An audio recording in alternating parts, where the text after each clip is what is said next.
16 السلام عليكم ورحمة الله وبركاته. الحمد لله رب العالمين، والصلاة والسلام على رسوله الكريم وعلى آله وأصحابه أجمعين، أما بعد. میرے بھائی اور دوستو، اپنے ارادے اور مرضی سے نہ کوئی پیدا ہوتا ہے، نہ اپنی چاہت سے کوئی مرتا ہے. اللہ وحدہ لا شریک ہے، جس کے فیصلے چلتے ہیں، جس کے ارادے پورے ہوتے ہیں. یفعل اللہ ما یشاء، اللہ جو چاہے کرے. یغفر لمن یشاء ویعذب من یشاء، جسے چاہے معاف کر دے، جسے چاہے پکڑ لے. تؤتی الملک من تشاء وتنزع الملک ممن تشاء، جس کو چاہے بادشاہ بنا دے، جس سے چاہے واپس لے لے. وتعز من تشاء وتذل من تشاء، جس کو چاہے عزت دے، جس کو چاہے ذلیل کر دے. یبسط الرزق لمن یشاء، جس کا چاہے کھول دے رزق. ویقدر، جس کا چاہے بند کر دے. یختص برحمتہ من یشاء، جس کو چاہے اپنی رحمت کے ساتھ خاص کر دے. وَيُؤَيِّدُ بِنَصْرِهِ مَن يَشَاءُ، اور جس کی چاہے وہ مدد کرے. یہ قرآن کی جو آیات ہیں، یہ ہمارا ایک ذہن بناتی ہیں کہ یہاں وہ ہوتا ہے جو اللہ چاہتا ہے، یہاں سب کچھ اللہ کے ارادے سے ہوتا ہے. اس کے مقابلے میں باہر بازار، دفتر اور دنیا کا ماحول ہمارا یہ ذہن بناتا ہے کہ پیسے سے سب کچھ ہوتا ہے اور حکومت کی طاقت سے سب کچھ ہوتا ہے. جب یہ ذہن بنتا ہے کہ اللہ سے سب کچھ ہوتا ہے، اللہ ہی سب کچھ کرنے والا ہے. میں نے آپ کو آیات پڑھ کے سنائی ہیں، ساری قرآن سے سنائی ہیں. قرآن سچا ہے، ہم جھوٹے ہیں. تو قرآن اللہ کا ہمیں یہ کہتا ہے کہ تمہارے اللہ کے ارادے کے بغیر پتا نہیں گر سکتا. ما تسقط من ورقۃ الا یعلمها، اس کے علم کے ساتھ پتا گرتا ہے، یعنی اس کی اجازت کے ساتھ، اس کے علم کے ساتھ پتا گرتا ہے. ہوا کی بلندیوں میں پرندوں کا اڑنا، چل اور گھونسلے بنانا اور فضا میں کھڑے ہو جانا، یہ ہم روز دیکھتے ہیں اس کو، ہزاروں لاکھوں پرندوں کو. تو اس کے بارے میں ہمارا اللہ کہتا ہے کہ ما یمسکہن الا الرحمن انہ بکل شیء بصیر. انہیں اللہ نے ہوا میں روکا ہوا ہے، یہ اپنی طاقت سے نہیں روک سکتے فضا میں، ہوا میں. ھذا عذب فرات سائغ شرابہ، یہ پانی میٹھا ہے تو اس کی طاقت سے نہیں، اللہ کا اوپر سے اس پر فیصلہ ہوا میٹھا ہو جائے، وہ میٹھا بن گیا. ھذا ملح اجاج، یہ کڑوا ہے، بے ذائقہ ہے، تو اپنی طاقت سے کڑوا نہیں ہے، اس کو اللہ کا امر ہوا، وہ کڑوا ہو گیا. پھر بینہما برزخ وجعل بین البحرین حاجزا، اور بینہما برزخ لا یبغیان. پھر اللہ تعالیٰ دریاؤں کو بھی، سمندروں کو بھی اور زمین کے اندر بھی اس طرح پانیوں کو چلاتا ہے کہ کڑوا میٹھے میں نہیں جاتا، میٹھا کڑوے میں نہیں جاتا. بینہما برزخ، اس کے بیچ میں ایک پردہ ہے. وہ پردہ کوئی سیمنٹ نہیں، وہ پردہ کوئی پولیتھین پلاسٹک نہیں، وہ اللہ کا امر ہے. تو قرآن یہ ذہن دیتا ہے کہ زمین سے لے کر آسمان تک جو کچھ تمہیں نظر آتا ہے، اس کے پیچھے بنانے والا بھی خالق المالک ہے. والارض فرشناها فنعم الماہدون، یہ ڈٹ والے کا فرش تیرے اللہ نے بنایا ہے، کوئی ہے ایسا فرش بنا کے دکھا دے. آسمان اتنا بلند ہے اور اس کو اللہ تعالیٰ نے اتنا وسیع کیا ہے، یہ اپنی طاقت سے اوپر نہیں ہوا. والسماء رفعها، اسے اللہ نے اونچا کیا. والسماء بنیناها، اسے اللہ نے بنایا. بِأَيْدٍ اپنے ہاتھوں سے وَإِنَّا لَمُوسِعُونَ اور اللہ تعالیٰ کہتا میں نے اس کو پھیلا دیا کہ تم ساری طاقت کٹھی کرو. آسمان کہیں سے شروع ہوتا ہے کہیں ختم ہوتا ہے، لیکن تمہاری طاقت نہیں ہے کہ تم دیکھ سکو یہ کہاں سے شروع ہوتا ہے کہاں سے ختم ہوتا ہے. تو یہ قرآن کی آیات ہمیں ایک ذہن دیتی ہیں کہ اس سارے جہان میں اللہ کی بادشاہی ہے، اللہ کا سکہ چلتا ہے، اللہ کی چاہت سے فیصلے ہوتے ہیں. یہ رات اپنے آپ نہیں آ گئی بلکہ اس کو یغشی اللیل النہار، اللہ تعالیٰ کا میں لے کے آیا ہوں. وجعلنا اللیل لباسا، رات کو میں نے لباس کی طرح تمہارے اوپر پھیلا دیا. اور پھر وجعلنا نومکم سباتا، تم اپنی طاقت سے نہیں سوتے ہو، اللہ نیند کو لاتا ہے جو تمہیں سب چیزوں سے کاٹ کے آرام سے سلا دیتی ہے. اور جعلنا النہار معاشا، اگر اللہ سورج کو روکے تو ہم لا سکتے ہیں، ہم میں طاقت ہے کہ سورج کو کھینچ کے لائیں. تو اللہ تعالیٰ کہتا ہے میں سورج کو مشرق سے لاتا ہوں. فإن اللہ یأتی بالشمس من المشرق، وہ اللہ ہی ہے جو سورج کو مشرق سے لاتا ہے اور پھر مغرب میں جا کر اس کو غروب فرما دیتا ہے. یہ سب قرآن کی آیات میرا آپ کا ایک ذہن بنا رہے ہیں. اس کائنات کی ہر چیز پر اللہ کی حکومت ہے. لہو ما فی السماوات وما فی الارض وما بینہما وما تحت الثری، سارے جہان پر اس کی حکومت ہے. اچھا جس کی اتنی بڑی حکومت ہو اس کو کیا پتہ چلے گا فیصل آباد میں کیا ہو رہا ہے، گٹ والے میں کیا ہو رہا ہے، پانیوں میں کیا ہو رہا ہے، ہواؤں میں کیا ہو رہا ہے، سمندر میں کیا ہو رہا ہے. تو اللہ تعالیٰ اس کو دور کرتا ہے، اس ہمارے دھوکے کو دور کرتا ہے. یعلم ما بین ایدیہم وما خلفہم، تیرا اللہ ماضی حال مستقبل سب پر نظر رکھے ہوئے. پھر لا یعزب عنہ من مثقال ذرہ، ایک ذرے کے برابر کوئی چیز تیرے اللہ کی نظر سے ادھر ادھر نہیں ہوتی ہے. پھر جب وہ ایک وقت میں ساری کائنات کو دیکھتا ہے تو چلو میں تو ادھر دیکھ رہا ہوں تو ادھر نظر نہیں آ رہا، اور میں ادھر دیکھ رہا ہوں تو ادھر والے نظر نہیں آ رہے. تو میرا اللہ تعالیٰ یوں کہتا ہے لا یخفى علیہ من شیء لا یخفى علی اللہ من شیء فی الارض ولا فی السماء. وہ اوپر دیکھے تو نیچے بھی دیکھتا ہے، وہ نیچے دیکھے تو اوپر بھی دیکھتا ہے، وہ بائیں دائیں دیکھے تو بائیں بھی دیکھتا ہے، وہ مشرق میں دیکھے تو مغرب بھی دیکھتا ہے، شمال کو دیکھے تو جنوب کو بھی دیکھتا ہے، وہ پانیوں میں دیکھے تو ہواؤں میں بھی دیکھتا ہے، وہ صحراؤں میں دیکھے تو جنگلوں میں بھی دیکھتا ہے، چونٹی کو بھی دیکھتا ہے، ہاتھی کو بھی دیکھتا ہے. یرا دبیب النملۃ السوداء علی الصخرۃ الصماء فی اللیلۃ الظلماء. یہ ایک جملہ اللہ کی قدرت کو بتاتا ہے کہ اللہ تعالیٰ یوں کہہ رہا ہے اب یہ رات کا اندھیرا ہے، چاروں طرف دیکھیں، اندھیرے میں تو انسان کو بڑی سے بڑی شے نظر نہیں آتی.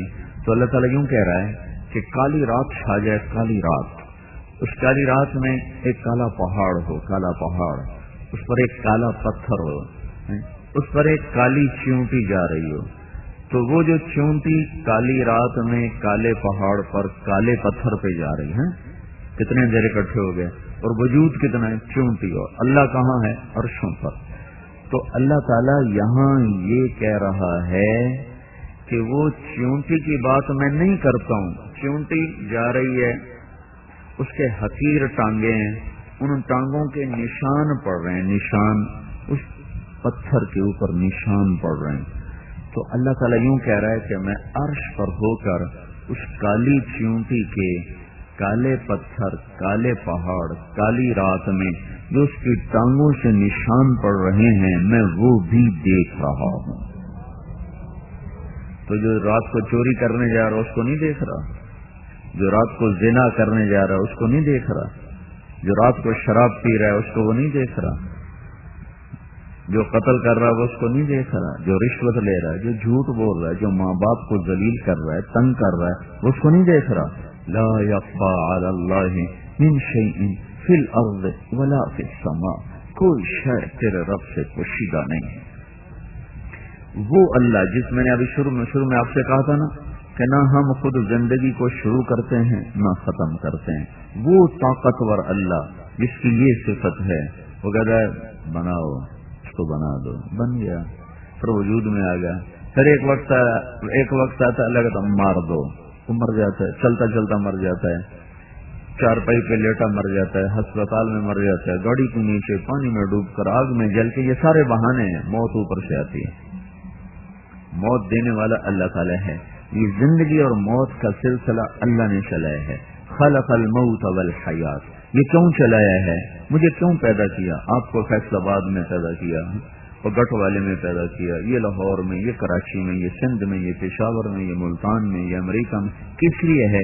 لیبلوکم ایکم احسن عملا، وہ تمہارا امتحان لینا چاہتا ہے کہ تم اللہ کو راضی کرتے ہو یا اپنے من کو راضی کرتے ہو۔ اور وہ امتحان لینے میں اتنا نرم ہے اور اتنا مہربان ہے کہ اس نے ساری زندگی گناہوں میں گزار دی، ساری زندگی۔ ماں کی 1 2 3 نافرمانیاں کرو، کہیں گے ساڑھے گھروں نکل جاؤ۔ آپ اخباروں میں پڑھو، روز لکھا ہوتا ہے آق نام آق نام، میں نے اپنے بیٹوں کو جائیداد سے آق کر دیا ہے۔ ساری زندگی نافرمانی میں گزار دی، آخری لمحے خیال آیا توبہ کروں، تو کہتا یا اللہ میری توبہ، تو اللہ تعالیٰ فرماتا جاؤ میں نے سارے معاف کر دیے، مجھے کوئی پرواہ نہیں ہے۔ تو پرچے میں غلطی ہو جائے تو نمبر کٹ جائے گا، نہیں مل سکتا۔ اور اللہ کہتا ہے ساری زندگی پرچہ غلط دیتا غلط دیتا غلط دیتا، ساری غلطیاں کر دی، کبھی کسی وقت پتہ نہیں کس کا آخر کون سا دن ہے کہ جب جس دن تجھے خیال آئے گا نا یا اللہ میں پرچے غلط کر بیٹھوں، مجھے معافی دے دے، میں نے سچ بولنا تھا، میری ساری کاپی میں جھوٹ لکھا ہوا ہے، میں نے صحیح تولنا تھا، میری ساری کاپی میں غلط تولا ہوا ہے، میں نے ماں باپ کی خدمت کرنی تھی، میری ساری زندگی میں ماں باپ کو تنگ کرنا لکھا ہوا ہے، میں نے تیرے سجدوں میں یا اللہ اپنے سر کو جھکانا تھا، میں نے زندگی بھر ایک سجدہ نہیں کیا۔ یہ سارے غلطیاں غلطیاں غلطیاں، جب میرا پرچہ استاد دیکھتا ہے کاٹا کاٹا، پھر نمبر کاٹ کہتا ہے فیل پاس، اور میرا اللہ کیا کرتا ہے ساری غلطیاں غلطیاں غلطیاں غلطیاں۔ 20 سال میں خیال آیا، 30 میں، 40 میں، 50 میں، 1000 سال میں جا کے خیال آیا کہ یا اللہ معافی دے دے، غلطی ہو گئی، معافی دے دے، تو اللہ تعالیٰ فرماتا ہے چلو بھائی سب معاف کر دو، سارے معاف کر دو۔ اور اس سے اگلی عجیب بات سنا رہا ہوں، اچھا بھائی سارے معاف کر دو، ہو گئے، اچھا جتنی غلطیاں کی تھیں سب کو ٹھیک کر کے وہاں نیکیاں لکھ دو، الا من تاب وآمن وعمل عملا صالحا۔ ساری زندگی گناہوں میں گزاری، اور کہا یا اللہ معاف کر دے، معاف کر دے۔ پھر اللہ نے دیکھا اس نے سچی توبہ کی، پھر اللہ نے دیکھا یہ پکا ہو گیا ہے، تو اللہ تعالیٰ فرماتا ہے ساری زندگی جتنے گناہ کیے تھے وہ معاف کرو، وہ ختم کر دو، فَأُولَئِكَ يُبَدِّلُ اللَّهُ سَيِّئَاتِهِمْ حَسَنَاتٍ، اور جتنے گناہ کیے تھے ان کی جگہ نیکیاں لکھ دو۔ کیوں بھائی ایسا بھی کوئی پرچہ لینے والا دیکھا؟ ایسا مہربان بھی کوئی دیکھا ہے؟ اور پھر ساتھ ہمیں تسلی دے رہا ہو، یا عبادی، او میرے بندو۔ اس لفظ میں اتنا پیار ہے، اس کی مثال دیتا ہوں، جیسے ماں کہتی او میرا لال، کبھی سنا نا ماں کہتی میرا چاند، اس میں کتنی محبت ہوتی ہے۔ تو یہ لفظ تو آپ سنتے ہو، اس لفظ میں ماں کی محبت ہوتی ہے، وہ محبت ایک جذبہ ہوتا ہے، اس جذبے کا کوئی ترجمہ نہیں ہو سکتا۔ کیا ہو سکتا ہے؟ جذبے کا کوئی ترجمہ نہیں ہوتا ہے، ہاں کان سنتے ہیں نا تو دل محسوس کرتا ہے کہ ماں کی محبت بھری ہوئی ہے ان جملوں میں، میرا لال، میرا چاند۔ اللہ کہتا ہے یا عبادی، اوہو یا عبادی، جیسے مٹھاس نا باہر نکل رہی ہو، جیسے وہ رس گلے کی مٹھاس باہر، گلاب جامن کی مٹھاس باہر ٹپکتی ہے نا، اور وہ ایک مکران کی ایک کھجور ہے جس کا رس باہر نکلتا ہے، تو یا عبادی میں اللہ کی محبت کا رس باہر ٹپکتا ہوا نظر آ رہا ہے، یا عبادی۔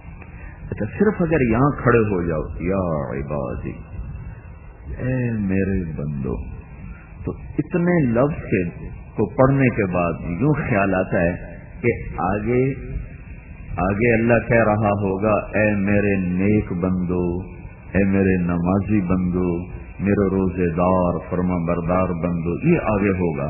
لیکن جب آگے ہاتھ ہٹا کے دیکھا تو آگے اللہ کہہ رہا ہے الذین اسرفوا علی انفسہم. یہ نہیں کہا اے میرے متقی بندو، اے میرے عالم بندو، اے میرے روزے دار تہجد گزار بندو. یا عباد، یہ ایک ماں کی محبت بھری پکار ہے. یا عبادی، میرا لال، میرا جگر. اور آگے کن کو اللہ اس محبت سے پکار رہا ہے؟ الذین اسرفوا علی انفسہم، اے میرے وہ بندو جنہوں نے زندگی میں بھول کر بھی کوئی ایک نیکی بھی نہیں کی. ایک نیکی. علی انفسہم. علی کا مطلب یہ ہے کہ انہوں نے زندگی میں نیکی نام کا ایک عمل نہیں کیا ہوا. اللہ ان سے کہہ رہا ہے یا عباد، تم مجھے بڑے پیارے لگتے ہو. کس بات پر؟ کہ میں تمہارا رب جو ہوں، تم توبہ کر لو تمہاری میری دوستی پکی ہو جائے گی. اس لیے اللہ نے کہا لا تقنطوا من رحمت اللہ. تمہیں کہیں یہ نہ خیال آ جائے اتنی نافرمانی کی، اب میری توبہ کہاں ہوگی، اتنے گناہ کیے اب میری توبہ کہاں ہوگی. یہ بھی شیطان کا چکر ہے. وہ کہے گا اب توبہ کا کیا فائدہ ہے؟ تو لا تقنطوا من رحمت اللہ، میری رحمت سے نہ امید نہ ہونا. تم توبہ کرنا. ان اللہ، پہلے ان، پھر اللہ، پھر یغفر الذنوب، ذنوب پر الف لام، پھر اس کے بعد جمیعا، اللہ بے شک تمہارے سارے گناہ معاف کرے گا. کیوں؟ انہ ہوا الغفور الرحیم. اتنی تسلی اللہ دے رہا ہے کہ وہ غفور ہے، رحیم ہے، مہربان ہے. تم اللہ سے دوستی لگاؤ توبہ سے. اسی وقت یا ابن آدم تبالینی ابالی، تمہیں ساری دنیا میں دوستی لگا کے دیکھا، تمہیں کوئی وفا نہ ملی. اب مجھ سے دوستی لگا، میں تمہیں وفا کر کے دکھاؤں. تو صافینی و اصافی، تمہیں لوگوں سے معاملہ کیا، ہر ایک نے تمہیں دھوکہ دیا. اب تو مجھ سے معاملہ کر کے دیکھ، میں دیکھ کیسے تیرے ساتھ کھرا کھرا معاملہ کرتا ہوں. کیونکہ اذکرک وتنسانی، تو دوستوں کو یاد رکھے تو تجھے دوست یاد رکھتے ہیں. تو دوستوں کو بھول جائے تو تجھے یار بھلا دیتے ہیں. اور میں تیرا وہ دوست ہوں کہ تو مجھے بھول بھی جائے تو میں تمہیں یاد رکھتا ہوں. سبحان اللہ. ان ذکرتنی ذکرتک، تو مجھے یاد رکھے میں تمہیں یاد رکھتا ہوں. وَإِن نَسِيتَنِي ذَكَرْتُكَ، تو مجھے بھول جائے میں پھر بھی تجھے یاد رکھتا ہوں. اور تیرے گناہوں کو دیکھ کر زمین آسمان چاند تارے غضبناک ہوتے ہیں اور مجھ سے اجازت مانگتے ہیں کہ اللہ اجازت ہو تو ہم ان کو ہلاک کر دیں. اور میں ان کو جواب میں کہتا ہوں ٹھہرو ٹھہرو، مجھے اس کی توبہ کا انتظار کرنے دو. میں اس کی توبہ کے لیے دروازہ کھول کے بیٹھا ہوں. جس دن توبہ کرے گا میرا یار بن جائے گا. تو اللہ تعالیٰ سے دوستی لگانے میں دیر نہیں لگتی. موسیٰ علیہ السلام کی قوم میں قحط آ گیا، بارش نہیں ہو رہی تھی. تو وہ آئے موسیٰ علیہ السلام کے پاس کہ جناب بارش نہیں ہو رہی، دعا کریں. موسیٰ علیہ السلام اپنی قوم کو لے کر نکلے دعا کے لیے. تو بارش کی دعا کی، نفل پڑے تو دھوپ اور تیز ہو گئی. تو موسیٰ علیہ السلام نے عرض کی یا اللہ، ہم نے بارش کی دعا کی، آپ نے دھوپ اور تیز کر دی. تو اللہ تعالیٰ نے فرمایا تیرے مجمع میں ایک آدمی کھڑا ہوا ہے جو پچھلے 40 سال سے میرا نافرمان ہے. ایک کام اس نے میرے خوش کرنے کا نہیں کیا. اسے کہو وہ نکل جائے پھر بارش کروں گا. جب تک وہ کھڑا ہے اس کی نحوست اتنی زیادہ ہے کہ تیری دعا بھی اوپر نہیں جا رہی. کلیم اللہ کی دعا رک گئی، وہ کتنا گناہ گار ہوگا. تو موسیٰ علیہ السلام نے اعلان کیا بھائی جو ایسا آدمی ہے وہ نکل جائے، ساری دنیا برباد ہو گئی اس کی وجہ سے. تو اس نے کھڑے کھڑے ادھر دیکھا آنکھوں سے، پھر ایسے دیکھا کہ شاید کوئی اور نکل رہا ہو۔ جب کوئی نہیں نکلا تو دل میں کہنے لگا لو خرجت ففضحت نفسی، اب اگر میں باہر نکلتا ہوں تو ساری قوم مجھے دیکھے گی، میں ذلیل ہو جاؤں گا۔ اور لو مکثت، اور اگر میں کھڑا ہوتا ہوں تو بارش نہیں ہوتی، میں کیا کروں؟ تو اس کو خیال آیا عزت بچاؤں اور توبہ کروں۔ اب آپ میری بات پہ غور فرمائیں، یہ اب وہ توبہ جو کرنے لگا ہے نا، یہ توبہ نمبر 2 قسم کی توبہ ہے، یہ وہ نمبر 1 توبہ نہیں۔ نمبر 1 توبہ ہوتی ہے اللہ کی محبت میں کرنا، یہ توبہ کا اس کو خیال ہے کہ اب اگر میں توبہ نہیں کرتا تو میری عزت جاتی ہے، اپنے آپ کو بےعزتی سے بچانے کے لیے ان کا میں توبہ کروں۔ اور پیچھے وہ کہہ بھی یہ رہا ہے باہر نکلوں گا تو ذلیل ہو جاؤں گا، تو اب وہ اللہ سے جو کہنے لگا یا اللہ عصیتک 40 سنۃ فامہلتنی جئتک تائبا فاقبلنی، میرے مولا میں 40 سال تیری نافرمانی کرتا رہا، تو مجھے چھپاتا رہا، آج بھی مجھے چھپا لے، میری توبہ آج کے بعد کچھ نہیں ہوگا۔ ہے وہ ایسا کریم رب ہے کہ نمبر 2 توبہ پہ بھی اس نے کیا کر کے دکھا دیا ہے۔ اگر تمہیں کوئی آدمی آ جائے کہ جناب میں نے معافی دے دیو ہے، اور آپ کو پتا ہو کہ یہ اوپر سے ہے، اس کے اندر میں وہ بات نہیں ہے، کوئی مفاد اس کو ہے جس کی وجہ سے معافی مانگنے آیا، تو آپ پہلے سے زیادہ ناراض ہو جائیں گے، چل اے منافقت میرے نال نہیں چلنی۔ صحیح بات ہے کہ نہیں؟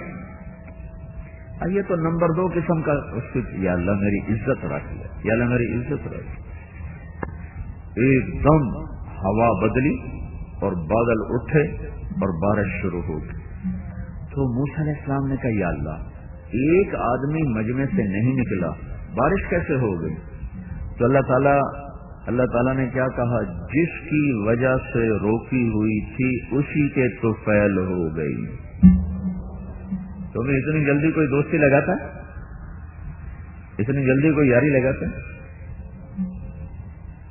اور ماں کو 2-3 دفعہ ذرا بے عزت کر دو تو وہ سال پورا تم سے بات نہ کرے، تو 40 سال اور یوں۔ تو موسیٰ علیہ السلام نے کہا یا اللہ اس کی وجہ سے کیسے ہو گئی؟ تو اللہ تعالیٰ نے فرمایا اس نے توبہ کر لی، ہم نے صلح کر لی، تاب الی فتبت علیہ۔ تو موسیٰ علیہ السلام نے پوچھا کون ہے؟ تو اللہ تعالیٰ نے فرمایا اور جب میرا نافرمان تھا میں اس کو چھپاتا رہا، اب کیسے بتا دوں جب ہماری یاری ہو چکی ہے۔ اور ساتھ یہ کہا تمہیں تو کہتا ہوں چغلی نہ کھاؤ، میں اپنے بندے کی خود چغلی کھاؤں۔ تو میرے بھائیو اس کریم اللہ سے ہمارا واسطہ ہے، اس مہربان اللہ سے ہمارا واسطہ ہے۔ اور دیکھو جانور کی بھی صفت ہے، اس پر احسان کرو تو سر جھکاتا ہے۔ تو میں اور آپ آدم کی اولاد ہیں، انسان کی اولاد ہیں، اللہ کے احسانات کے آگے سر اٹھانا یہ تو جانور کی بھی صفت نہیں۔ میں آپ یہ کیسے اللہ کے بندے ہیں کہ اذان ہو اور 95% لوگ دکانوں پہ بیٹھے رہیں، اللہ تعالیٰ بلا رہا ہو اور 90% نوجوان اپنے کھیل کود میں ہوں اور نماز کی طرف قدم نہ اٹھیں۔ مغرب کے بعد گراؤنڈ بھرے ہوتے ہیں، بچے کھیل رہے ہوتے ہیں، نوجوان کھیل رہے ہوتے ہیں، وہ ایکسرسائز کر رہا ہوتا ہے، ادھر اللہ کہتا ہے حی علی الصلاۃ، میں وہی رب ہوں جس نے تمہیں یہ جوانی دی ہے، آ جانا مسجد میں نماز پڑھنے۔ میں تو فارغ نہیں، گیم کر رہا ہوں۔ اتنا تو کتا بھی نہیں کرتا، گھر کے کتے کو بلاؤ روٹی چھوڑ کے آ جائے گا، پانی چھوڑ کے آ جائے گا، پانی پی رہا ہو اسے بلاؤ پانی چھوڑ کے آ جائے گا، روٹی کھا رہا ہو اسے بلاؤ وہ روٹی چھوڑ کے آ جائے گا، کبھی نہیں کہے گا روٹی تو کھا لینے دو، فوراً آپ کے پاؤں میں آ کر بیٹھ جائے گا۔ تو میرے بھائیوں ایسے شہنشاہ اعظم اللہ سے جو میرے گناہوں کو بھی چھپائے تو میری نظر غلط دیکھے پھر بھی میری آنکھوں کا نور باقی رکھے، میری زبان سے گالیاں نکلیں غیبت نکلے پھر بھی میرے بولنے کی طاقت بحال رکھے، میرے کون سارا دن جھوٹ سنے، موسیقی سنے، حرام سنے پھر بھی وہ میرے سننے کی طاقت کو بحال رکھے، میرا ہاتھ غلط بھی تولے، ظلم بھی کرے، پھر بھی میرے ہاتھ کی طاقت کو بحال رکھے، میرا پاؤں چلے نافرمانی کی طرف، رقص گاہوں کی طرف، پھر بھی میرے پاؤں کی طاقت کو بحال رکھے، اور میں ظلم و ستم کے پہاڑ ڈھا دوں لوگوں پر، پھر بھی مجھے مہلت دیتا چلا جائے، رات کو عشاء بھی نہ پڑھوں، صبح فجر بھی نہ پڑھوں، پھر مجھے نیند عطا فرما دے، میں زکوٰۃ بھی نہ دوں، پھر بھی مجھے رزق دیتا چلا جائے۔ تو میرے بھائیو، ایسا کریم اللہ، ایسا مہربان اللہ، اس لیے وہ ہم سے گلہ کرتا ہے، وما قدر اللہ حق قدرہ، میرے بندو میری تو تم نے قدر ہی نہ کی، میری تو تم نے قدر ہی نہ کی۔ تو بھائیو، یہ لا الہ الا اللہ کا مطالبہ ہے کہ بس اللہ سے بن کے زندگی گزارو، اللہ کو مطلوب بنا کے زندگی گزارو، اللہ کی غلامی میں زندگی گزارو، اپنی چاہتیں چھوڑ کر یا اللہ تو کیا چاہتا ہے، اپنی مرضی چھوڑ کر یا اللہ تو کیا چاہتا ہے، اپنی خواہشات کو چھوڑ کر یا اللہ تو کیا چاہتا ہے۔ آج یہاں یہ کر دو، پھر وہ یہاں کیا کرے گا؟ فَلَنُحْيِيَنَّهُمْ حَيَاةً طَيِّبَةً، یہاں وہ وعدہ کرتا ہے کہ تمہیں سب سے پیاری زندگی عطا کروں گا، حَيَاةً طَيِّبَةً، اور وَلَنَجْزِيَنَّهُمْ أَجْرَهُمْ بِأَحْسَنِ مَا كَانُوا يَعْمَلُونَ، اور موت کے بعد تمہاری محنت کا اعلیٰ ترین صلہ دوں گا۔ یہاں گھر بناؤ تو چھوڑ کے مرنا پڑتا ہے، یہاں سواریاں عالی شان خریدو تو اوروں کے حوالے کر کے پھر وہ آخری سواری ہے ٹوٹی چارپائی، اسی پہ چڑھ کے زیر زمین اترنا پڑتا ہے۔ سنگ مرمر کے فرش بناؤ، کیم خواب کی چادریں بچھاؤ، اور عالی شان مسحریاں بچھاؤ، اور اوپر برقی قمقمیں لگاؤ، اور عالی شان قسم کے بستر بچھاؤ، لیکن ایک دن اسی بستر سے لوگ اٹھاتے ہیں اور ایک لٹھے کے کپڑے میں چھپا کر جا کر زیر زمین کیڑے اور مکوڑوں کے سپرد کرتے ہیں، اور اندھیروں میں جا کر لوگ چپ کر کے سو جاتے ہیں، اور پھر ان کی اولادیں بھی ان کو بھول جاتی ہیں۔ کوئی باپ تھا، کوئی ماں تھی جو ہمارے لیے رویا بھی کرتے تھے، تڑپا بھی کرتے تھے۔ یہ میرے بھائیوں، دنیا کی ساری محنت کا انجام یہ ہے کہ یہاں آدمی کھو دیتا ہے، جو بناتا ہے وہ اس کے ہاتھوں سے نکل جاتا ہے، جس کو جمع کرتا ہے وہ اوروں کے لیے چھوڑ کے چلا جاتا ہے۔ تو اللہ تعالیٰ فرماتا ہے مجھ سے دوستی لگا، دنیا کو گزرگاہ بنا، تجھے گھر دوں گا، تجھے پہلے زندگی دوں گا۔ کون سی زندگی؟ ان لکم ان تشبوا فلا تحرموا ابدا، جاؤ تمہارا رب اعلان کر رہا ہے جوان رہو، بڑھاپا کبھی نہ دیکھو گے۔ ان لکم ان تحیوا فلا تموتوا ابدا، زندہ رہو، موت نہ دیکھو گے۔ ان لکم ان تنعموا فلا تبأسوا ابدا، ہمیشہ ملک مال اور نعمتوں میں رہو، کبھی بھوک فقر فاقہ نہ دیکھو گے۔ ان لکم ان تصحوا فلا تسقموا ابدا، ہمیشہ صحت مند رہو، کبھی بیماری نہ دیکھو گے۔ جنت کے دروازے پر اللہ تعالیٰ ایک چشمے سے پانی پلائے گا تو پیٹ کا پاخانہ ختم، سینے کا کھوٹ ختم، دوسرے سے وضو کروائے گا تو چہرے پر بڑھاپے کے آثار ختم، ہمیشہ کی جوانی، داڑھی غائب ہو جائے گی۔ آدم علیہ السلام کا قد ملے گا 130 فٹ کی لمبائی، یوسف علیہ السلام کا حسن ملے گا، داؤد علیہ السلام کی زبان ملے گی، اور ایوب علیہ السلام کا دل ملے گا، عیسیٰ علیہ السلام کی عمر ملے گی، حضرت محمد صلی اللہ علیہ وسلم کے اخلاق ملیں گے۔ چہرے سے بال، جسم سے بال غائب ہو جائیں گے، صرف سر کے بال، بھووں کے بال، پلکوں کے بال، بھیگی مونچھیں، باقی سارا جسم شفاف چاندی شیشے کی طرح چمکتا ہوا ہوگا، اور چہرے سے داڑھی غائب ہو جائے گی، اور آنکھوں میں سرما اپنے آپ فٹ ہو جائے گا، لگ جائے گا، اور سر کے بال نیم گھنگریالے ہو کر گردن تک آ جائیں گے، اور چہرہ 14ویں رات کے چاند کی طرح چمکتا ہوا ہو جائے گا۔ ان کے چہروں کے نور کے آگے سورج کا نور بھی نظر نہیں آئے گا، اور اللہ تبارک و تعالی ان کو مکمل اکمل اعلیٰ خوبصورت پیشاب سے پاک، پخانے سے پاک، بڑھاپے سے پاک، موت سے پاک، غموں سے پاک، تھکن سے پاک، ذوق سے پاک، دکھ درد سے پاک، وجود دے کر، زندگی دے کر پھر کہے گا چلو یہ میری جنت ہے، چلو. تو جنت پر آئیں گے تو دروازہ بند ہوگا، تو سارے کہیں گے اندر کیسے جائیں؟ سیتا کون کاٹے؟ تو سارے آئیں گے آدم علیہ السلام کے پاس، جناب ہمیں اندر لے چلو. وہ کہیں گے میں نہیں لے جا سکتا، میں نے تو تمہیں نکالا تھا، میں اندر کہاں سے لے جاؤں؟ تم کسی نوح علیہ السلام کے پاس جاؤ. وہ کہیں گے ابراہیم علیہ السلام کے پاس جاؤ. وہ کہیں گے ادھر جاؤ اسحاق، یعقوب، یوسف علیہ السلام کے پاس جاؤ. وہ کہیں گے موسیٰ علیہ السلام کے پاس جاؤ. وہ کہیں گے یونس علیہ السلام کے پاس جاؤ. ایسے نام بتا رہا ہوں، کوئی ترتیب ایسی نہیں ہے. ہر نبی دوسرے کے پاس بھیجے گا، ہر نبی دوسرے کے پاس بھیجے گا. سب سے آخر میں آئیں گے عیسیٰ علیہ السلام کے پاس. وہ کہیں گے میں تمہیں اندر نہیں لے جا سکتا، تمہیں اندر لے جانے والے کا پتہ بتا سکتا ہوں. کہ چلو پتہ بتائیں. کہ جاؤ آخری نبی حبیب اللہ کے پاس جاؤ، محمد الرسول اللہ کے پاس جاؤ صلی اللہ علیہ وسلم. ان کے بغیر آج کوئی جنت میں تمہیں نہیں لے جا سکتا. تو سارے مسلمان چاہے اس امت کے چاہے پہلی امتوں کے ہمارے نبی کے پاس آ کر عرض کریں گے یا رسول اللہ اندر لے چلیں. تو آپ کہیں گے میں ہی لے چلوں گا. اب سجدے میں سر رکھیں گے، پھر آپ کو اللہ تعالیٰ ارشاد فرمائے گا میرے محبوب سر اٹھا، مانگ ملے گا، شفاعت پر قبول ہوگی.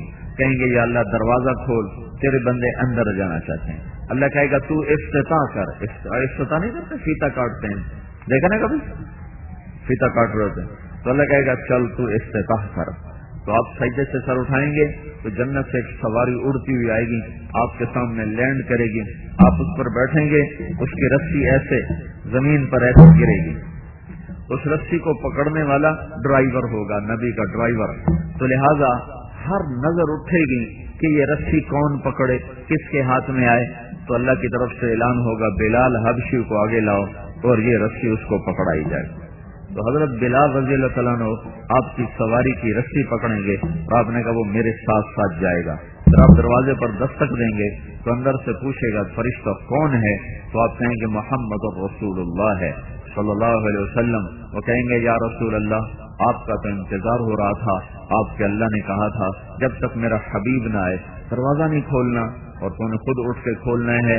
یا رسول اللہ میں کبھی کسی کے لیے نہیں اٹھا، آپ کے لیے اٹھ رہا ہوں. جنت کا فرشتہ رضوان وہ دروازہ کھولے گا تو آپ نے کہا میں اندر داخل ہوں گا. میرے ساتھ میری امت کے غریب لوگ پہلے ہوں گے، مالدار لوگ پیچھے ہوں گے. آگے جب اندر داخل ہوں گے تو آگے فرشتے بھی کھڑے ہوں گے، سواریاں بھی کھڑے ہوں گے. فرشتے کہیں گے سلام علیکم، پہلی خوشخبری سلام علیکم، آپ کو ہم سلام بھی پیش کرتے ہیں اور آپ سلامتی میں بھی آ گئے. پھر کہیں گے طیبتم، مبارک ہو، آپ پاک ہو گئے، پاک ہو گئے پیشاب سے، پخانے سے، تھکن سے، بیماری سے، دکھ سے، دردوں سے نجات، پاک ہو گئے. فادخلوها، تیسری خوشخبری اب آپ اندر آئیے. چوتھی خوشخبری خالدین، آپ نے ہمیشہ رہنا ہے، یہاں سے نکلنا نہیں. تو یہ آگے بڑھیں گے تو ہر آدمی اپنی سواری کی طرف ایسے جائے گا جیسے آپ یہاں سے اٹھ کر اپنے موٹر سائیکل، سائیکل اور گاڑی کی طرف جاؤ گے. ممکن ہے اندھیرے میں آپ کو ڈھونڈنا پڑے میرا سائیکل کتنے، لیکن وہاں ہر آدمی ایسے سیدھا تیر کی طرح اپنی سواری کے پاس جائے گا. آگے اس سے خدام ہوں گے، وہ ان کو لے کر ہوا میں اڑیں گے اور ہر آدمی اپنے اپنے ٹھکانے کی طرف چلنا شروع ہوگا. جو جنت الفردوس کے لوگ ہیں ان کو ایک جگہ پہلے اتارا جائے گا، وہاں سفید موتی کا محل ہوگا اور اس پر سرخ یاقوت کے برج ہوں گے. وہاں اس کی سواری اترے گی تو اس میں سے جنت کی لڑکیاں نکلیں گی. ان کے حسن و جمال کو دیکھ کر وہ بالکل حیران پریشان ہو جائے گا. وہ گھوڑے سے اس سواری سے اترنا چاہے گا تو اس کے خدام کہیں گے آپ کہاں جا رہے ہیں؟ وہ کہے گا یہاں نہ اتروں. وہ کہیں گے یہ بھی آپ ہی کا ہے لیکن آپ کا مقام اس سے بھی اوپر ہے. پھر اس کو لے کر وہ اڑیں گے تو آگے ایک سرخ یاقوت کا محل آئے گا اور اس کے موتیوں کے کنگرے ہوں گے. پھر اس کو وہاں اتاریں گے. وہاں پہلے محل سے زیادہ حسین لڑکیاں اس کا استقبال کریں گی. تو وہ پھر اترنا چاہے گا تو اس کو اس کے خدام کہیں گے آپ کیا کر رہے ہیں؟ وہ کہے گا میں یہاں اترنا جاؤں، یہی نہیں ٹھکانا. وہ کہیں گے یہ بھی آپ ہی کا ہے لیکن آپ کا مقام اس سے بھی آگے ہے، اس سے بھی بلند ہے. پھر اس کو لے کر وہ جا کر جنت الفردوس پر اتاریں گے جہاں اللہ تعالیٰ نے جو محل بنائے ہیں وہ اپنے ہاتھوں سے بنائے ہیں. باقی ساری جنت کو کہا بن جا، وہ بن گئی. جنت الفردوس کی ایک ایک اینٹ اللہ نے خود لگائی ہے. ایک اینٹ موتی کی، ایک یاقوت کی، ایک زمرد کی، مشک کا گارا ہے اور زعفران کی گھاس ہے، اور اللہ کا عرش اس کا لنٹر اور اس کی چھت ہے۔ جو اللہ کی مخلوق میں اللہ کا عرش سب سے خوبصورت مخلوق ہے، ویسے چھت بن کے اللہ نے بنایا ہے۔ وہاں جا کر اس کی سواری اترے گی تو جنت کے اس عالی شان محل کے دروازے پر اس کی دنیا کی بیوی اس کے استقبال کے لیے کھڑی ہوئی ہوگی۔ ہاں، اللہ کے نبی نے فرمایا جنت کی حور سورج کو اتنی انگلی دکھا دے، یہ اتنی یعنی ایک پورا سورج کیسے دکھائے تو سورج اس لڑکی کے اتنے حصے کے نور کے سامنے نظر نہیں آئے گا، چھپ جائے گا۔ تو اس کا چہرہ کیسا ہوگا، اس کا باقی بدن کیسا ہوگا؟ تو حدیث میں آتا ہے کہ ایمان والی عورت جنت کی اس حور سے 70,000 گنا زیادہ خوبصورت ہوگی۔ وہ دروازے پر اس کے استقبال کرے گی اور اس کو 4 خوشخبریاں سنائے گی، انت حبی و انا حبک، تو میرا محبوب میں تیری محبوبہ، انا الخالد فلا اموت، اب مجھے موت نہیں آئے گی، وہ دنیا میں آئی تھی، انا الراضیہ فلا اسخط، اب تیری میری لڑائی کبھی نہیں ہوگی، وہ تھوڑا بہت دنیا میں ہوتا تھا، انا المقیمہ فلا ارحل، میں ہمیشہ تیرے ساتھ رہوں گی، تجھے چھوڑ کے کبھی نہیں جاؤں گی، کبھی نہیں جاؤں گی، کبھی نہیں جاؤں گی، اور انا الناعمۃ فلا ابأس، اب میں ہمیشہ جوان رہوں گی، اب میرے اوپر کبھی بڑھاپا نہیں آئے گا۔ وہ اس کو لے کر اندر محل میں داخل ہوگی تو اس کے نیچے دیکھیں گے تو تجری من تحتہم الانہار، دودھ کی ابلتی ہوئی اچھلتی ہوئی نہریں، پانی کی نہریں، شہد کی نہریں، شراب کی نہریں، اور سونے چاندی کے فرش پر چلتے ہوئے وہ دونوں آ کر تخت پر بیٹھیں گے، وہ ادھر دیکھے گا تو اس کی جنت کی حوریں، وہ ادھر دیکھے گا تو اس کی جنت کی حوریں، وہ اوپر دیکھے گا تو اللہ کا چمکتا ہوا عرش، اور سامنے دیکھے گا تو پھلوں کے جھکے ہوئے خوشے اور گوشے اور درختوں کے لمبے لمبے سائے، اور وہ سامنے دیکھے گا تو اڑتے ہوئے پرندے، اور وہ دائیں بائیں دیکھے گا تو خدام کی قطاریں اور بچھے ہوئے قالین اور بھرے ہوئے جام اور لبالب بھری ہوئی سرائیاں اور سجی ہوئی تشتریاں، اور اس میں کھانے اور پھل اور فروٹ، اور اس سے خدام موتیوں کی طرح اس کے چاروں طرف طواف کرتے ہوئے، فَإِذَا اسْتَقَرَّ بِهِمُ الْقَرَارُ، یہاں ان جب بیٹھیں گے اور ان کو قرار آئے گا اور ان کے خدام ان کو سلام پیش کریں گے تو ایک نشے میں ڈوبیں گے کہ اچانک جنت کے دروازے کھلیں گے اور چاروں طرف سے فرشتے داخل ہوں گے، وَالْمَلَائِكَةُ يَدْخُلُونَ عَلَيْهِمْ مِنْ كُلِّ بَابٍ سَلَامٌ عَلَيْكُمْ بِمَا صَبَرْتُمْ فَنِعْمَ عُقْبَى الدَّارِ، فرشتے آ کر ان کو سلام پیش کریں گے، کہیں گے ہم آپ کی خدمت میں حاضر ہوئے ہیں سلام کرنے کے لیے، جو آپ دنیا میں صبر سے فیصلہ آباد میں صبر کی زندگی گزار کر آئے، آج اس کا صلہ ہے کہ ہم آپ کو سلام پیش کر رہے ہیں۔ فرشت نوکروں کا سلام، فرشتوں کا سلام، اس کا ایک نشہ ہوگا، اور وہ نشہ ابھی باقی ہوگا کہ ایک دم اللہ پاک کا عرش کھلے گا اور اللہ خود سامنے آ کر کہے گا سلام قولا من رب الرحیم، میرے بندو تمہارا رب بھی تمہیں سلام پیش کرتا ہے۔ سبحان اللہ، یہ وہ آخری ٹھکانہ ہے جہاں انسان پہنچنے والا ہے اللہ اس کے رسول کی غلامی کا حق ادا کرنے کے بعد۔ پھر اللہ تعالیٰ جب سلام پیش کرے گا پھر پوچھے گا کیوں بھائی ہوں خوش ہو، راضی ہو، ہر رضیتم، خوش ہو گئے ہو؟ کہیں گے یا اللہ وما لنا لا نرضى وقد اعطيتنا ما لم تعط احدا من خلقك، یا اللہ تو نے وہ کچھ دے دیا جو کسی کو نہیں دیا۔ پھر اللہ تعالیٰ فرمائے گا افلا اعطيكم بافضل من ذلكم، اب میں تمہیں اس سے بھی اعلیٰ درجے کی چیز عطا کروں؟ تو کہیں گے یا اللہ وہ اس سے اعلیٰ چیز کیا ہے؟ تو اللہ تعالیٰ فرمائیں گے احل علیکم رضوانی فلا اسخط علیکم ابدا، جاؤ اب میں راضی ہوں، اب کبھی ناراض نہ ہوں گا۔ جب اللہ کا دیدار ہوگا نا تو وہ کہیں گے یا اللہ ہمیں تو پتہ بھی نہیں تھا تو اتنا خوبصورت، اتنے جمال والا ہے، یا اللہ ہم دنیا میں تجھے بغیر دیکھے سجدے کرتے رہے ہیں، تو آج تو ہمیں اجازت دے جیسے ہم دنیا میں تجھے دیکھے بغیر سجدے کرتے رہے، آج ہم تجھے دیکھ کر تجھے سجدہ کرنا چاہتے ہیں۔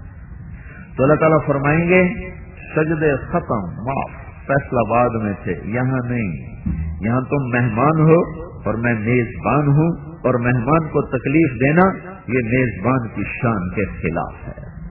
وہ فیصل آباد کی نمازیں مجھے قبول ہیں، وہ تہجد، وہ راتوں کا رونا، قد طالما اتعبتم لی الابدان وانصبتم اعنیتم لی الوجوہ وانصبتم لی الابدان۔ میں دیکھتا تھا فیصل آباد میں تم جب گڑ کے کھڑے ہوتے تھے اور تمہاری پیشانی زمین میں خاک آلود ہوتی تھی اور تم تڑپ تڑپ کے مجھے پکارتے تھے اور آنسو تمہارے گرم گرم زمین پر گرتے تھے، بس مجھے وہی پسند ہے۔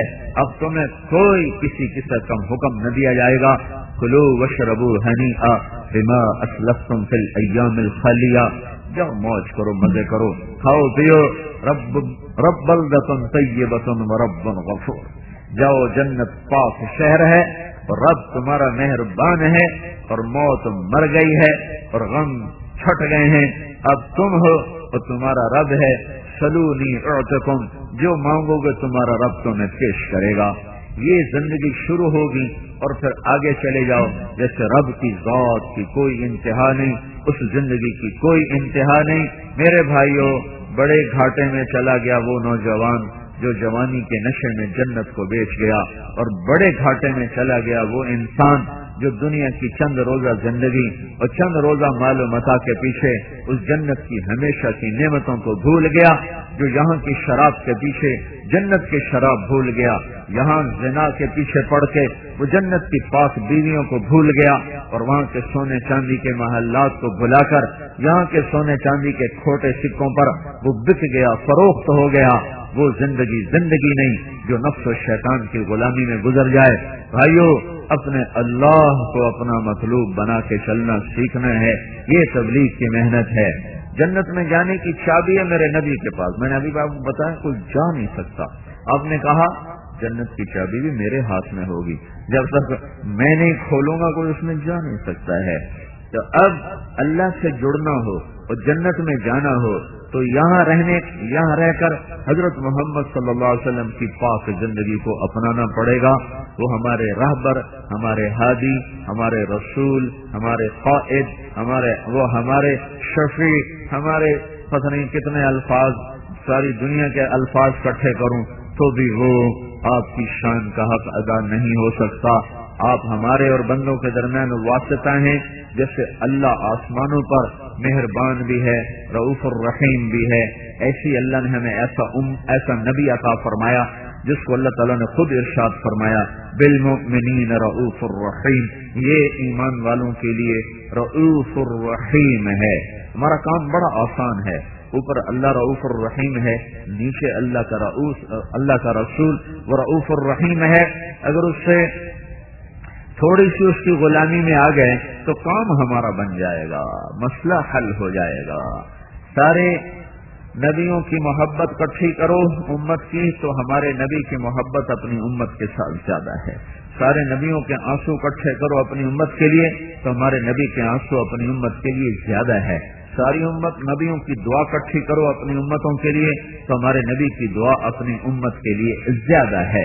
تو بھائیو، حضرت محمد صلی اللہ تعالی وسلم وہ واحد ہستی ہیں جن کے پیچھے چل کر ہمیں اللہ مل سکتا ہے، باقی اور نہ کوئی راستہ ہے، نہ کوئی اور طریقہ ہے، نہ کوئی اور سیرت ہے، بس ایک ہی سیرت ہے، ایک ہی صورت ہے، ایک ہی صراط مستقیم ہے، اور وہ حضرت محمد صلی اللہ تعالی وسلم کا ہے۔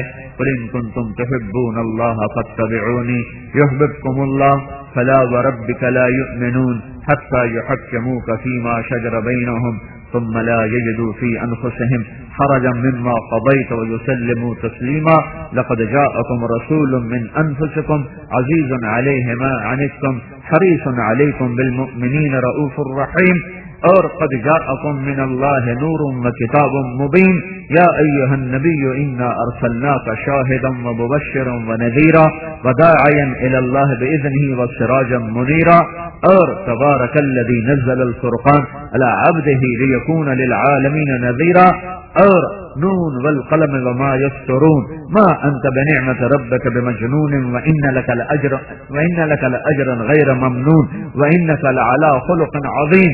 فلا اقسم بما تبصرون وما لا تبصرون انه لقول رسول کریم وما هو بقول شاعر قليلا ما تؤمنون ولا بقول كاهن قليلا ما تذكرون تنزيل من رب العالمين ياسين والقرآن الحكيم انك لمن المرسلين على صراط مستقيم والضحى والليل اذا سجى ما ودعك ربك وما قلى وللآخرة خير لك من الأولى ولسوف يعطيك ربك فترضى ألم نشرح لك صدرك ووضعنا عنك وزرك الذي أنقض ظهرك ورفعنا لك ذكرك إنا أعطيناك الكوثر فصل لربك وانحر إن شانئك هو الأبتر. یہ اللہ اپنے حبیب کی تعریف کر رہا ہے. سارا قرآن بتایا. میں یہ شاعر بیچارے کیا نعت خوانی کریں گے؟ بھائی شاعروں کے پاس تو اپنا ہی علم ہے نا، تو ان کو اپنی سطح کے برابر اللہ اجر دے گا، لیکن یہ اللہ اپنی سطح پر اپنے نبی کی تعریف کر رہا ہے. سبحان. صرف 2-3 آیات کا ترجمہ کرتا ہوں. والضحى والليل اذا سجى ما ودعك ربك وما قلى وللآخرة خير لك من الأولى ولسوف يعطيك ربك فترضى. کچھ دن ایسے گزرے کہ اللہ نے وحی بند کر دی. اپنی حکمت وہی بند ہوئی تو قریش تانے دینے لگے، اس کا رب اسے چھوڑ گیا، اس کا رب اس پہ ناراض ہو گیا. تو آپ کو بڑا صدمہ ہونے لگا. وہی بند ہو گئی، کافر تانے دے رہے ہیں، میں کیا کروں؟ ایک دن حضرت خدیجہ نے بھی کہہ دیا کہ یا رسول اللہ ناراض تو نہیں ہو گئے؟ تو اپنوں کی بات بہت زیادہ چبھتی ہے، ٹھیک ہے نا بھائی، اپنوں کی بات بہت چبھتی ہے. تو حضرت خدیجہ کی بات ہمارے نبی کو لگ گئی.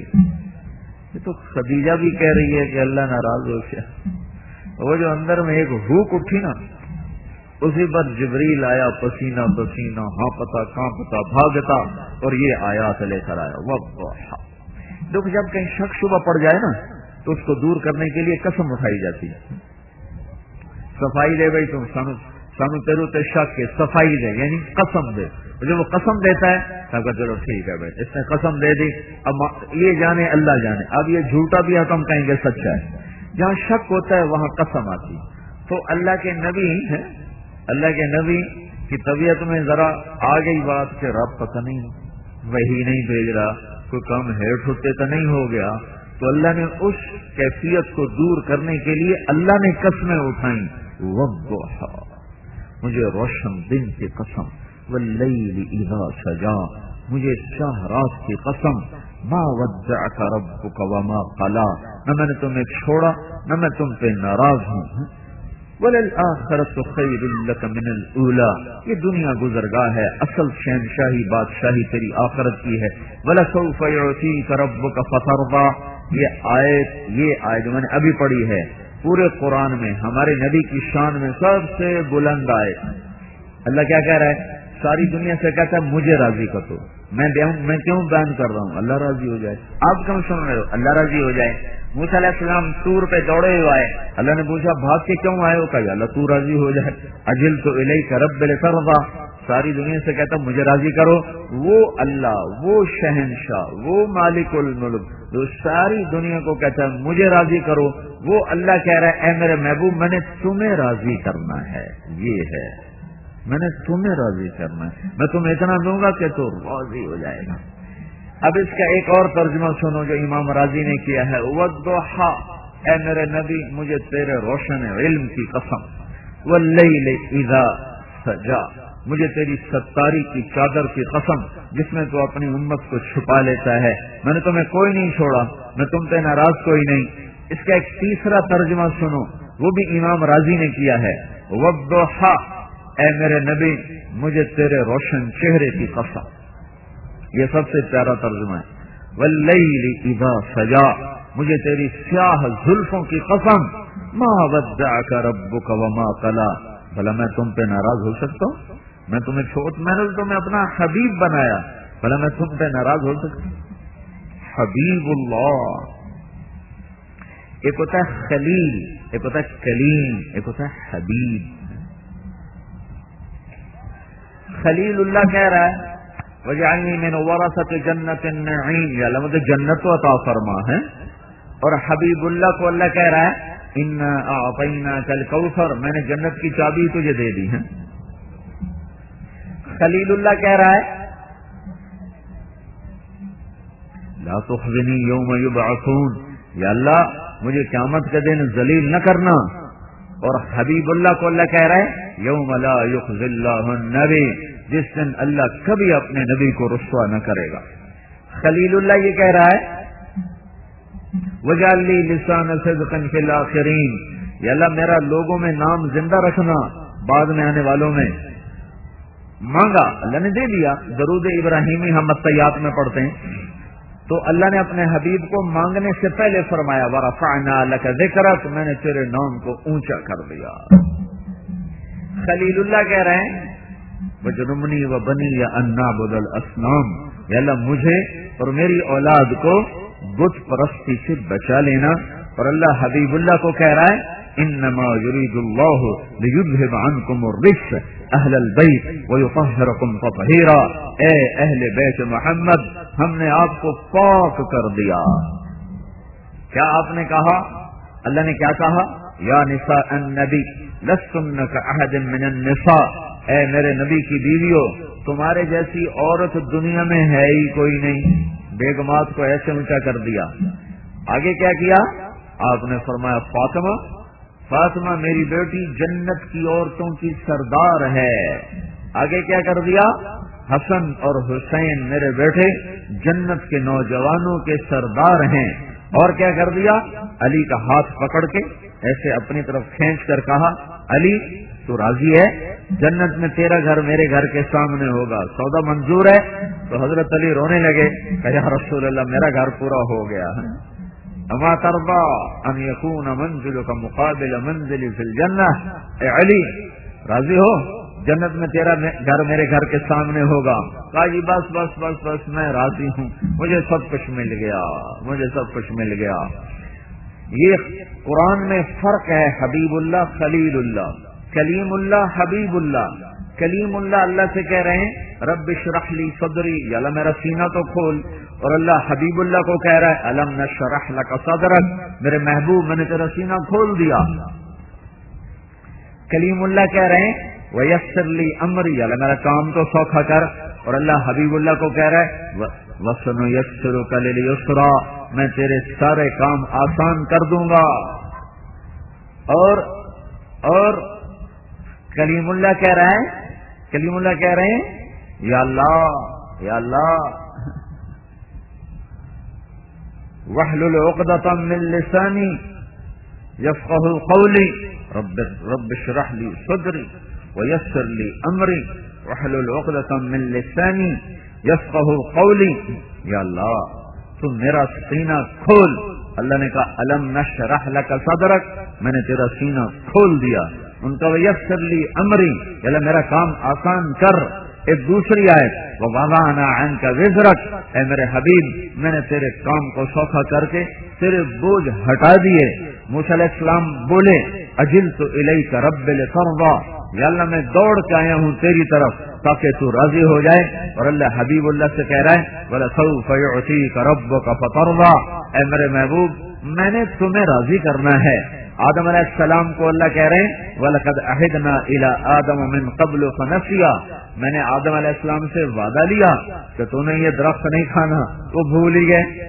فَنَسِيَا، وہ بھول گئے۔ آدم علیہ السلام سے وعدہ لیا، وہ بھول گئے۔ اور اللہ اپنے حبیب کو کہہ رہے ہیں سَنُقْرِئُكَ فَلَا تَنْسَىٰ، اسے جو کچھ بتاؤں گا یہ کبھی نہیں بھولے گا، یہ نہیں بھولے گا۔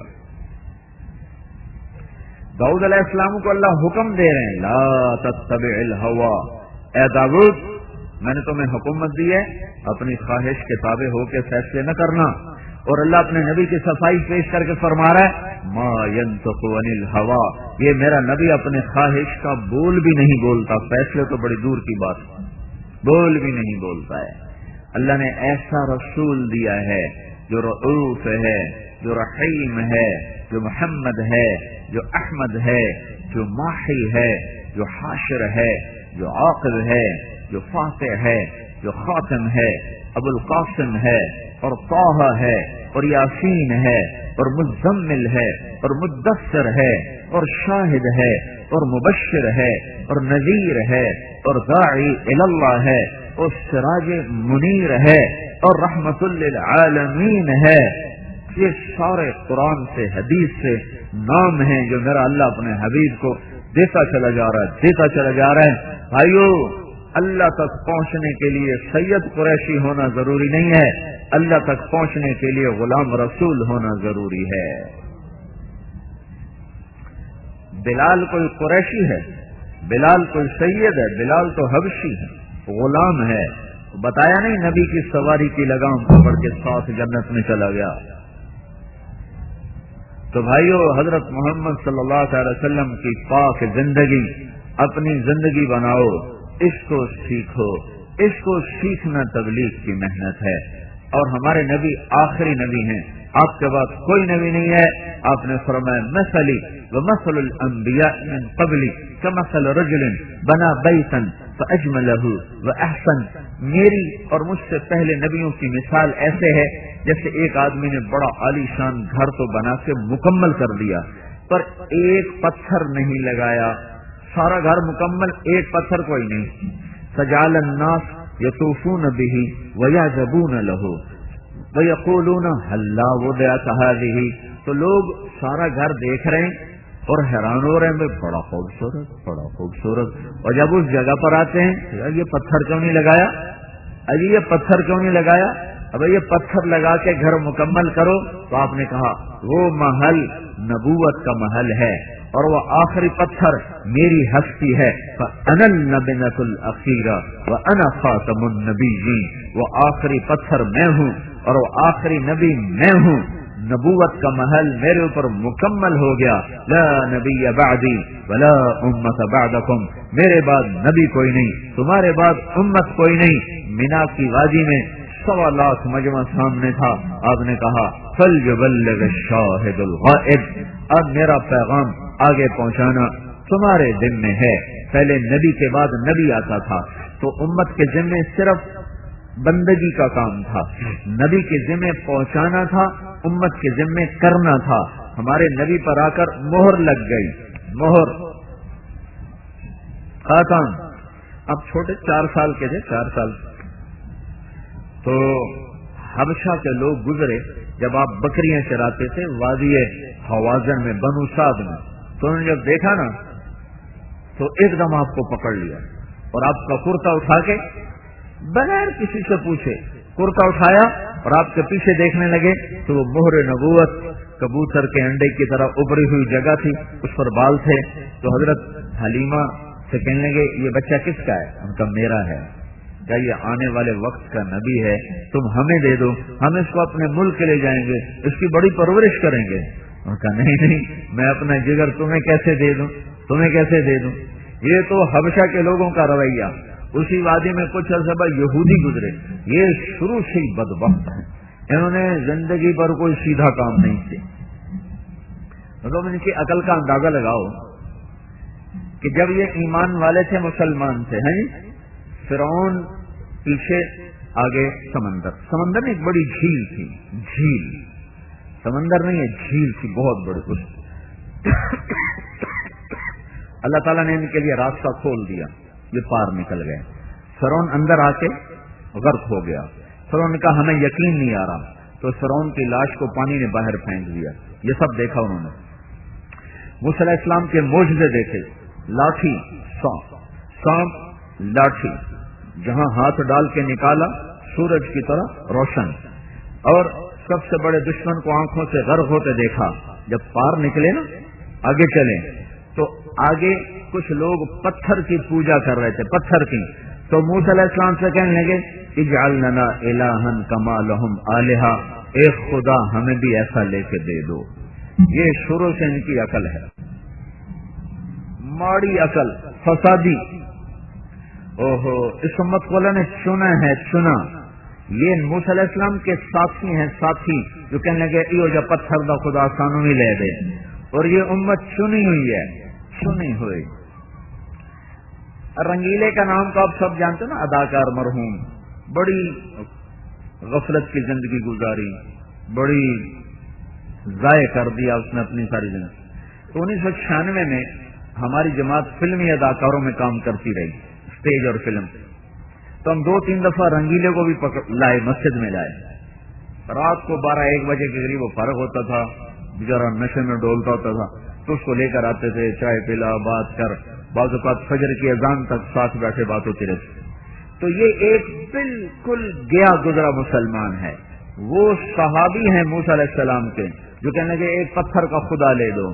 یہ مسلمان ہے جس نے شاید بھول کر کبھی کوئی سجدہ کیا ہو. تو جب وہ آیا نا ہمیں ملنے 2-3 دفعہ، تو اس نے ایک دفعہ واقعہ سنایا کہ کہا میں نیپال گیا فلم کی شوٹنگ کرنے، تو وہاں ایک مندر ہے جہاں ہندو کے سوا کوئی نہیں جا سکتا، جیسے ہمارے بیت اللہ میں مسلمان کے سوا کوئی نہیں جا سکتا. تو وہ کہنے کہ میرا جی چاہا میں دیکھوں وہ کیا ہے. تو میں نے جو میک اپ کرنے والے ہوتے ہیں نا فلموں میں، میک اپ کرنے والے، تو میں نے اس سے کہا کہ میرا پنڈت کا نا وہ بناؤ، میک اپ بناؤ پنڈت کا. تو گنجا تو پہلی تھا، تو اس نے اس کے سر میں چوٹی لگا دی پنڈتوں والی. پنڈت چوٹی رکھتے تھے، ایسے چوٹی لگا دی، ادھر رنگ لگا دیے، وہ جو رنگ لگاتے ہیں عجیب قسم کیسے. اس نے ہاتھوں میں کڑے ڈال لیے اور 2 نا پیلے سے رنگ کے اس نے چادریں، ایک چادر اوپر ایک باندھ لی، اور ہاتھوں میں کڑے، اور پاؤں میں وہ لکڑی کا جوتا، اور ساتھ کہنے کا میں نے پیسے تھیلی میں پیسے ڈال لی. تو جب میں اداکار تو تھا، اداکاری تو اس کا اپنا فن تھا، کہ جو ہی میں مین گیٹ میں داخل ہوا تو میں نے کہا ہرے رام. تو جو ہی میں نے ہرے رام کیا تو سارے مہاراج مہاراج مہاراج شروع ہو گیا. کہا تو میں نے تھیلی سے پیسے نکال کے ادھر پھینکے. وہ تو سجدوں میں گرنے لگے، مہادیو مہادیو، مہاراج کے اوپر ہوتا ہے مہادیو مہادیو مہاراج مہادیو. تو میں بڑا چوڑا ہو کے چلتا رہا، آگے گیا تو پھنس گیا. آگے ایک گائے کھڑی تھی، سونے کی گائے، اس کو سارے سجدہ کر رہے تھے. میں کہ مر گیا ہوں، سجدہ کرا تو ایمان جاوے، نہ کرا تو جان جاوے. ہوں کی کرا؟ تو کہنے لگا، میں خیر سے چلتا گیا بڑے اعتماد کے ساتھ. جب میں قریب گیا نا تو میں کہا یا اللہ میں تجھے سجدہ کر رہا ہوں، گائے کو نہیں. اللہ اکبر. کب سجدہ کیا تو میں اللہ نال گل کر لیا، میں گانو نہیں کر رہا، تینوں کر رہے ہیں، میں میری جان بچاؤں. اللہ اکبر. یہ ایک تھکا ہوا امتی ہے حضور پاک صلی اللہ تعالی وسلم کا. وہ اتنا جانتا ہے کہ سجدہ صرف اللہ کو ہے، چاہے نماز نہیں پڑھتا تھا. اور وہ موسیٰ علیہ السلام کے ساتھی ہو کر کہہ رہے ہیں یہ پتھر کا خدا ہمیں بھی لے کر دو. تو موسیٰ علیہ السلام نے کہا بھائی بڑے ہی بدبخت ہو تم،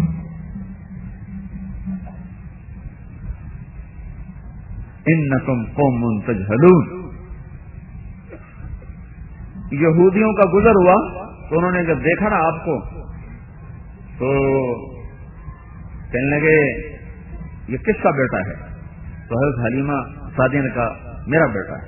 کہ اس کا باپ کدھر ہے؟ کہ اس کا باپ وہ ہے اپنے خامن کی طرف اشارہ کیا، ابو کبشہ کے وہ ہے. تو وہ کہنے لگے بدبخت، اگر تم ہمیں کہتی نا اس کا باپ مرا ہوا ہے تو ہم اس کو یہیں قتل کر دیتے. ان کی کتابوں میں تھا نا کہ باپ مرا ہوا ہے.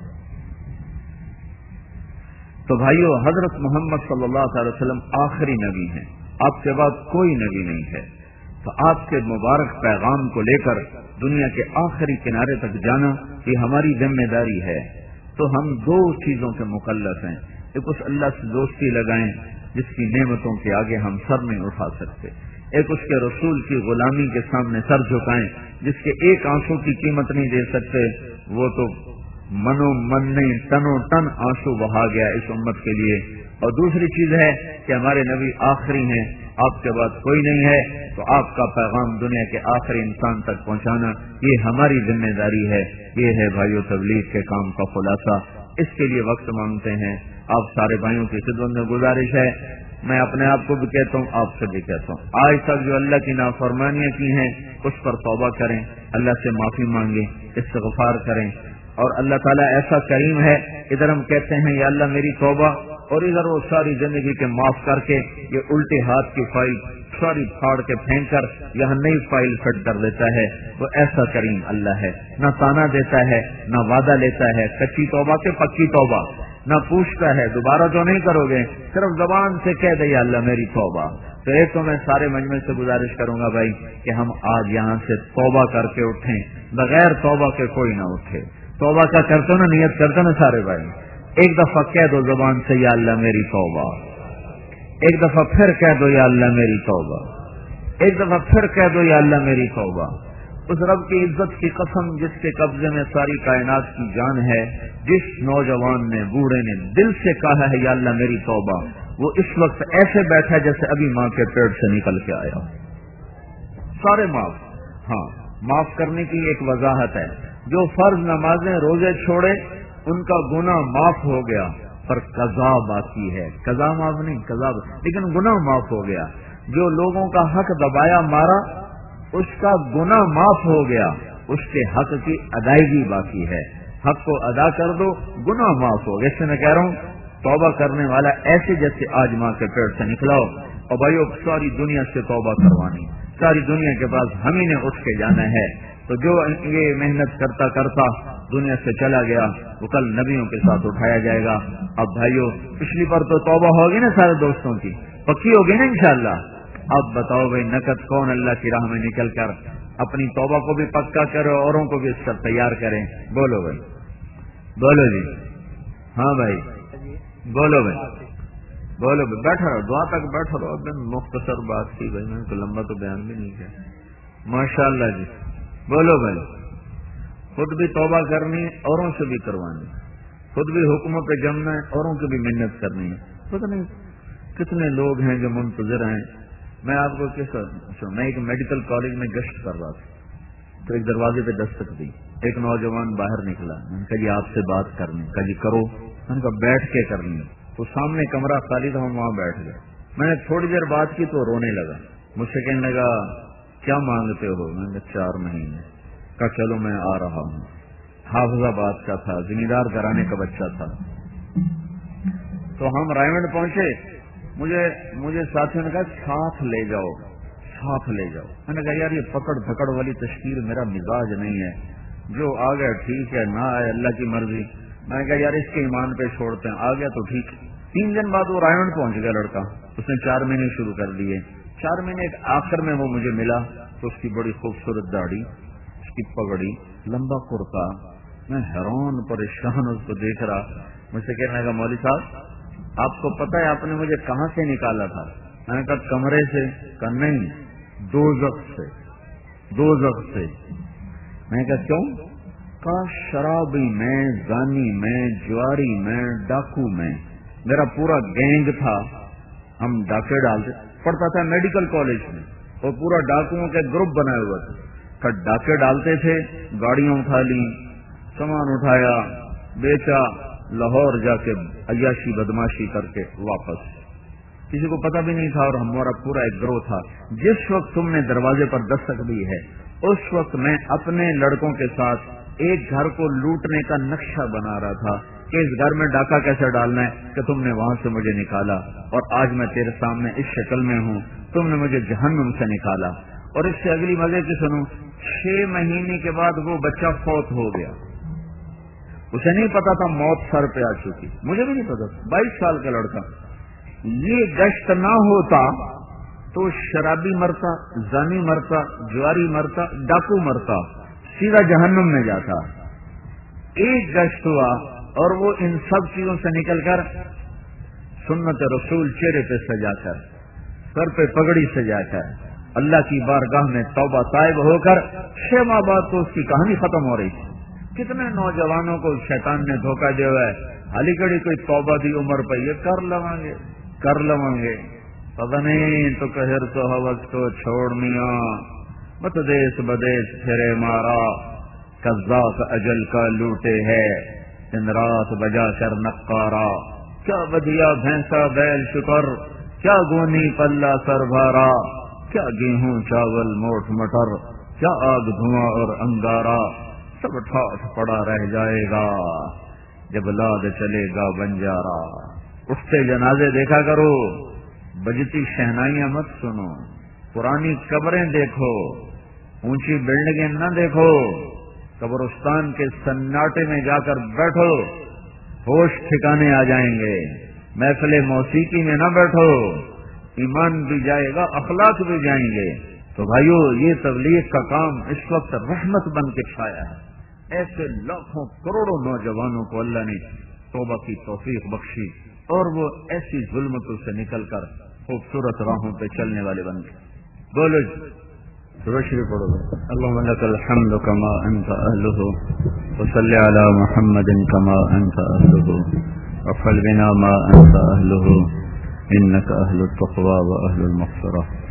ربنا آتنا في الدنيا حسنة وفي الآخرة حسنة وقنا عذاب النار. یا اللہ ہمارے گناہ معاف فرما دے. جن گناہوں کی وجہ سے تو ناراض ہو گیا ہے وہ ساری امت پر آفات کے دروازے کھلے ہوئے ہیں. ہمارے وہ گناہ معاف فرما دے. اور میرے مولا پوری امت میں آپس میں جوڑ پیدا فرما دے، محبت پیدا فرما دے.